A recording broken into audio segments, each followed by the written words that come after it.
আসসালামু আলাইকুম। নাসরিন পাঠ পল্লীতে জানাই সবাইকে স্বাগতম। আশা করি সবাই ভালোই আছেন। নতুন আরেকটি ভিডিও নিয়ে চলে আসলাম আপনাদের সাথে।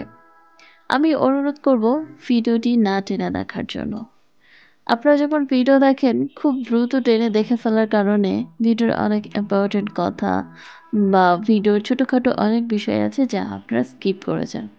সেই ক্ষেত্রে আমি বলব যে আপনারা যখন শেখার উদ্দেশ্যে ভিডিওগুলো দেখবেন চেষ্টা করবেন একটু হাতে সময় নিয়ে ধৈর্য ধরে পুরো ভিডিওটি দেখার জন্য। তাহলে একটি কাজ আপনারা সম্পূর্ণ দেখে বুঝে ভালোভাবে শিখতে পারবেন। আমি আজ এখানে শুধু একটি কানের দুলের সেটিং দেখাচ্ছি। সেটিংটা করতে অনেক সময় বেশ অসুবিধা হয়, কারণ সব সময় সব ফুলগুলো খুব সুন্দরভাবে করা যায় না। বিভিন্ন সময় বিভিন্ন ধরনের প্রবলেম দেখা দেয়। অনেকে আমাকে বলেন যে ফেভিকল দিয়ে কাজ করতে গেলে একটু সময় লাগে বা কাজ করতে কষ্ট হয়। এটা ঠিক, আপনার কথায় অবশ্যই যুক্তি আছে, কারণ ফেভিকল এটা শুকাতে টাইম লাগে, তাৎক্ষণিক এটা অ্যাড হয় না। তো সেই ক্ষেত্রে একটু হ্যাসেল তো পাওয়াতেই হয়। কিন্তু বিশ্বাস করেন, সেটিংয়ের ক্ষেত্রে সবচাইতে ভরসাযোগ্য আঠাই হচ্ছে ফেভিকল, কারণ গ্লু গান বা সুপারগুলো যেগুলো তাৎক্ষণিক অ্যাডজাস্ট করে, সেই আঠাগুলো দিয়ে অনেক সময় সেটিং খুব একটা ভালো আসে না বা রেজাল্টটা কখনোই একদম পারফেক্ট আসে না। কারণ আমরা যখন সেটিংয়ে বসি প্রথমেই একদম পারফেক্ট হয়ে যায় এমনটা কিন্তু না।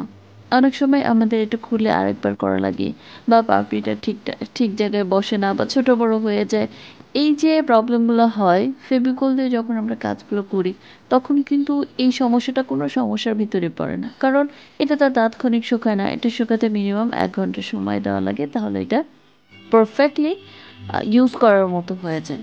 তো সেই ক্ষেত্রে এটা আমরা তাৎক্ষণিক খুলে দেখতে পাচ্ছেন যে আমি এটাকে যেমন খুশি তেমনভাবেই সরাতে পারতেছি, কোনো প্রবলেম হচ্ছে না। কিন্তু দেখেন, এটা যদি আমি গ্লু গান দিয়ে একবারে সেট করে দিতাম, এটাকে আর ওঠানো যেত বা এটা নড়াচড়া যেত? এই ক্ষেত্রে আমি সবসময় ফেভিকলটা ইউজ করি। আর ফেভিকলের আরেকটা সুবিধা হচ্ছে এইটাই যে ফেভিকল যখন শুকিয়ে যায় তখন কিন্তু কোথাও আঠাটা শো করে না। কিন্তু অন্য যেই আঠাগুলো আছে, হিটগান বলি বা সুপার গ্লু বলি, এটা কিন্তু দেখা যায় বাট এটা শো করে, তো দেখতে মোটেও ভালো লাগে না। তো আমি সেই ক্ষেত্রে আমার কাজে আমি বেশিরভাগ সময় ফেভিকলটা ইউজ করি। আর যারা নতুন কাজ করছেন তারা অবশ্যই ফেভিকল দিয়েই বারবার প্র্যাকটিস করবেন।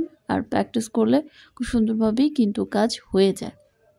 হয়তো একটু সময় লাগে, তবে একটা সময় ইনশাল্লাহ কাজ কিন্তু পারফেক্ট হয়েই যায়। আমি প্রথমে একটি একটি করে পাপড়িগুলো অ্যাড করে নিলাম। আমি এক একটা কানের দুলে আমি 10টা করে পাপড়ি দিয়েছি। এখানে কম দিয়েও করা যায়, 6টা বা 7টা দিয়েও করা যায়।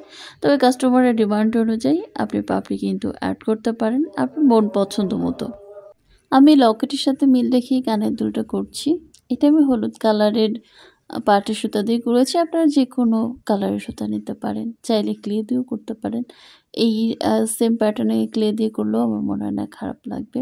যেহেতু আমি সব গহনাগুলির পাট দিয়ে করি, আমার কাজটাই হচ্ছে জুট নিয়ে, তো সেই ক্ষেত্রে আমি জুটের জুয়েলারি দিয়ে করি।